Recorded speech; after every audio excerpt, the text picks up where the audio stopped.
who fired that missile. Shepard? Jennifer, thanks. John Bussey, they'll be able to determine that because they have so many different points to triangulate. Yeah, they'll be able to determine that most likely, and Jennifer would know this better than I, to a specific zone. But whether or not it's going to be able to, they're going to be able to determine that it was this particular neighborhood where the separatists were operating or very close by where the Russian forces are, that's going to still be a little unclear. But we're at the beginning of this, the very early hours of the investigation.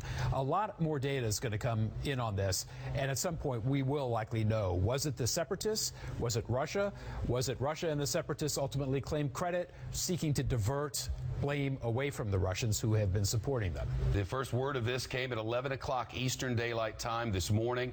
11 a.m. we got word that the jet was down. It was just minutes later that we learned that the Ukrainian officials were sighting a Buk missile, surface-to-air missile, taking it down. At the time, we knew Russia had them. We weren't altogether sure whether these separatists have them. Fox News has now confirmed through many different sources and our own video evidence they do indeed have access to these missiles. And Jennifer Griffin, they've even posed next to them in recent days.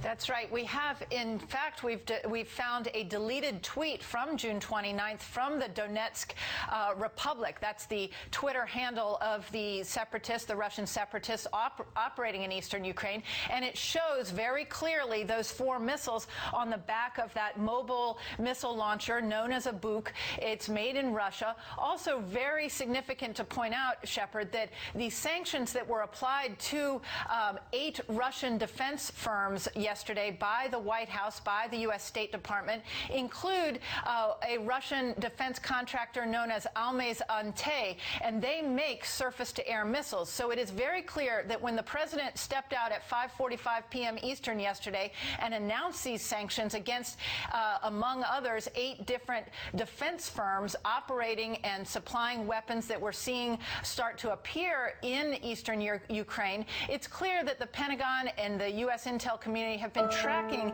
these kind of weapons and the flow of weapons in